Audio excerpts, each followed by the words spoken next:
Bom pessoal, hoje eu vou apresentar esse livro aqui, que se chama China Mega Tendências. Ele faz parte de um conjunto maior de publicações, feito inicialmente por John Naisbitt, para entender a dinâmica econômica dos Estados Unidos no final do século XX. Pelo visto, esse livro foi um best-seller não apenas nas livrarias de Nova York, mas também nas livrarias da China, o que foi até então bem inesperado até mesmo para o autor. O autor até comenta que ele deveria ter ganhado muito mais na época pela vendagem de livros que acabou fazendo na China, do Mega Tendências, mas existia pelo menos umas centenas de versões piratas que circularam na época, nos anos 90, 2000, e isso fez com que ele não ganhasse os louros de todas as vendas, mas ele diz que foi algo que foi bom porque difundiu as ideias que ele queria colocar no país asiático. E então, depois de alguns anos estudando a China, ele e a mulher dele, Doris Naisbitt,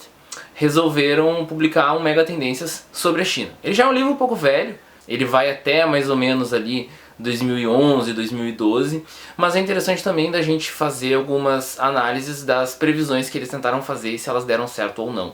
Então, é aparentemente bastante favorável ao que o autor caracteriza de socialismo chinês. Esse livro aqui vê na figura do Deng Xiaoping, que é uma figura muito odiada por maoístas e pela esquerda mais radical no geral, como o grande formulador dessa China moderna que todos nós conhecemos hoje. Então é importante ressaltar que ele é um livro de curiosidades geográficas, ele é um livro de curiosidades políticas, mas principalmente um livro de economia. Ele não é, em nenhum sentido, um livro marxista. E talvez nem deva ser considerado um livro de história ou política, mas é daqueles livros que você encontra lá na área de gestão e negócios, entende? É bem diferente dos livros que eu costumo reverenciar aqui, e por isso que ele é muito interessante. E por que eu destaco, né, esse livro? Porque, diferentemente de supostos especialistas estadunidenses ou europeus em China, os Naisbitt, eles não possuem um conhecimento superficial sobre aquele país. Eles possuem um conhecimento real, porque moram lá e convivem com a realidade concreta da China.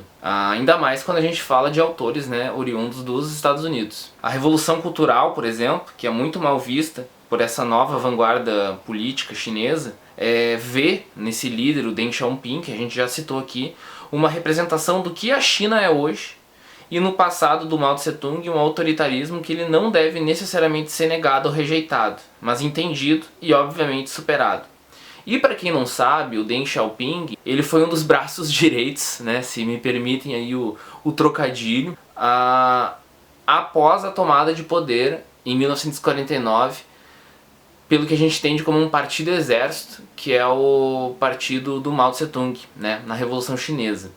Então ele é odiado pelos maoístas por ser um representante de um certo liberalismo econômico na China, que leva ela a uma economia de mercado, mas isso tudo é uma das coisas que nós iremos analisar aqui melhor um pouco mais pra frente. Aí a gente chega à pergunta que todo mundo gosta de fazer, e muita gente enrola, né, perante essa pergunta. Afinal de contas, a China ela é ou ela não é socialista? Eu não vou responder sim ou não de forma categórica. Eu vou apresentar as questões que estão aqui, né, nesse livro.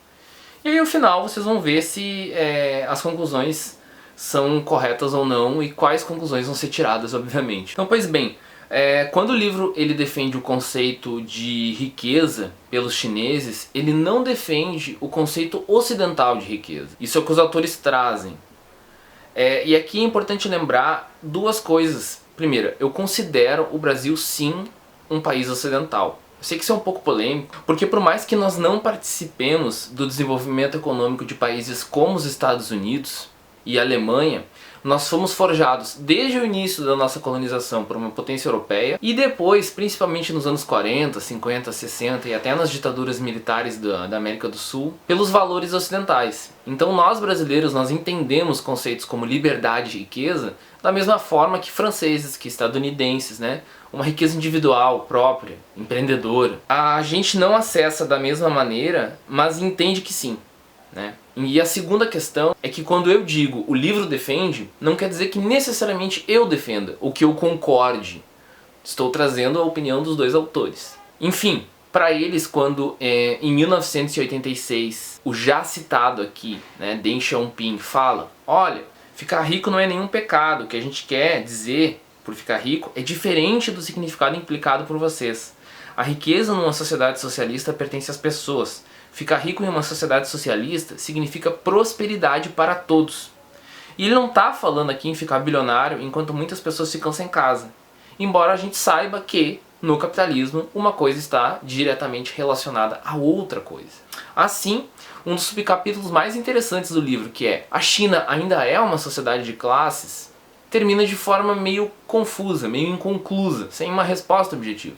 E num estatuto desenvolvido pelo Partido Comunista Chinês de 2007, estava escrito que a China estava no início do socialismo e continuaria nessa caminhada ainda por um longo tempo, sem prazo definido. O que é uma coisa muito curiosa, porque os chineses gostam muito de definir prazos para suas metas econômicas, eles são muito rigorosos nesse sentido. Mas curiosamente, quando a gente fala de alcançar o nível do socialismo, ou até mesmo do comunismo, é inconcluso, é subjetivo. E aqui a gente precisa entender que socialismo, para o Partido Comunista Chinês, é o mesmo que desenvolvimento econômico. Não a abolição do Estado, como Marx define lá no comunismo. Isso nunca é falado pelos mesmos, mas basta uma breve análise para entender que há uma grande diferença. Aliás, sabe quem adorava palestrar nesta China atual? Exatamente, Milton Friedman. Ele é citado no livro e é, para quem não sabe, um dos grandes autores, aí, um dos grandes defensores do neoliberalismo, do livre mercado e tudo mais. O Friedman, ele teve pelo menos presente, 3 vezes na China, de 1980 a 1993, falando com altos escalões do partido, inclusive presidenciáveis como o Zhao Ziyang, que morreu na cadeia em 2005 por ser considerado um traidor por coisas como essa, por exemplo.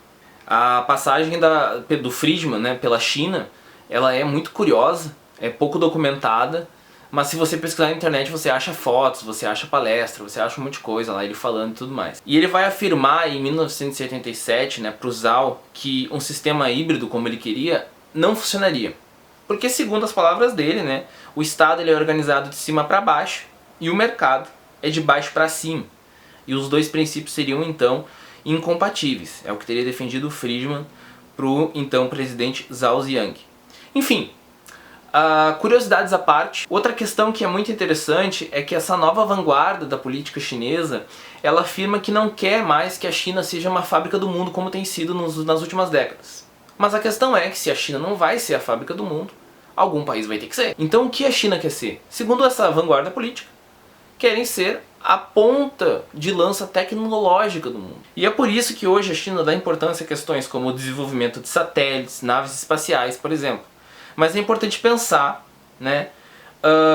se vocês lembram daquele termo, made in China, é feito na China, uma coisa meio semelhante a feito no Paraguai até um tempo atrás. Isso até alguns anos atrás era sinônimo de algo ruim, de algo desprezível, de uma mercadoria mais barata. Hoje não. Hoje, de fato, se o produto ele é chinês, como algumas empresas de carro que estão por aí aparecendo no mercado agora, a gente tem um certo respeito. É questão de qualidade. É o que tem mais avançado de tecnológico. É como se fosse algo japonês nos anos 80 ou 90. Pois então, pensemos, por exemplo, num país como o Paquistão. Hoje, o Paquistão produz 70% das bolas de futebol oficiais produzidas no mundo. Como eu disse, alguém vai ter que continuar sendo o chão de fábrica. Talvez o Paquistão ou algum outro país ali da Ásia.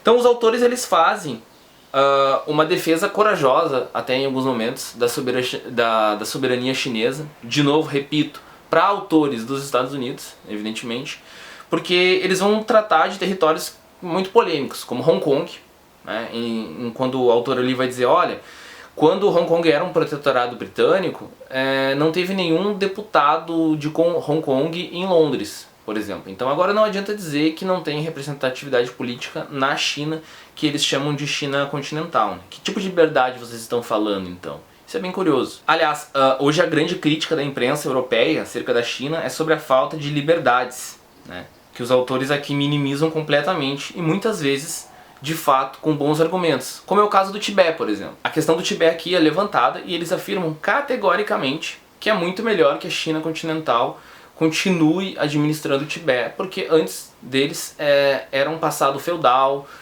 sem desenvolvimento econômico, sem desenvolvimento tecnológico, bem assim, nessas palavras. Ou seja, que o Tibete hoje está mais evoluído em mãos chinesas. Bem peculiar, de novo, para autores que são dos Estados Unidos e escrevem para os Estados Unidos. Aí nós chegamos num ponto final e nevrálgico do livro. Afinal de contas, a China, ela é socialista? Com tudo que foi apresentado aqui, a resposta é, obviamente, que não. Eu gostaria muito de dizer que sim, que a China é um país socialista, que está chegando o comunismo, principalmente por dois motivos que eu gostaria aqui de explicar quais são. O primeiro é que é evidente, absurdamente evidente, que ela a China é um Estado-nação que se utiliza do jogo do próprio capitalismo. Talvez até melhor hoje do que as grandes nações capitalistas como a Alemanha e os Estados Unidos, por exemplo. Sistema financeiro, bancos privados, etc. E que tem um avanço educacional e social absurdo. Absurdo. E o segundo é que a gente vê, principalmente aí nas últimas décadas, péssimos exemplos de países que se definem como socialistas, como a Cuba, Venezuela, Laos, que sofrem com graves problemas econômicos, políticos, profunda desigualdade social, que todos aqui devem saber bem e que a gente não pode negar. Claro, problemas particulares que eu não posso entrar aqui agora. Então a China, ela apareceria com toda essa prosperidade, com todo esse sucesso, como um ótimo exemplo de socialismo. Mas não é.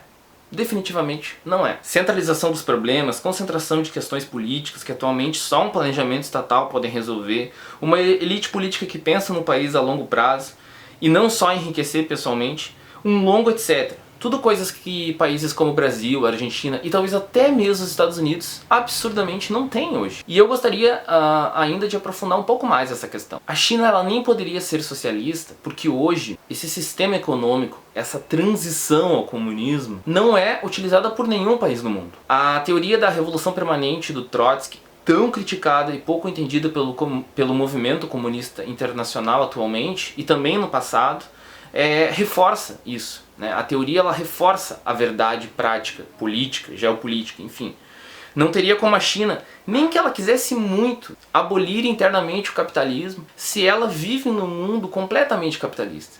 E quando você olha a elite, a vanguarda chinesa, política falando, você percebe que eles também estão falando, olha, nós aprendemos algumas coisas com a União Soviética. Que coisas seriam essas? Eles nunca deixam muito claro. Então ela decide jogar o jogo do capitalismo por pura e honesta sobrevivência. E isso me parece muito factível. Sem essa estratégia, esse país ele poderia ter se fragmentado em vários outros e ter deixado de existir como a gente entende hoje. A parte de direita do Partido Comunista Chinês, que de fato é de direita, isso não pode se negar, que foi encabeçada pelo já citado aqui muitas vezes Deng Xiaoping, não foi apenas guiada por um aspecto de classe pequeno-burguês, mas de estratégia a longo prazo.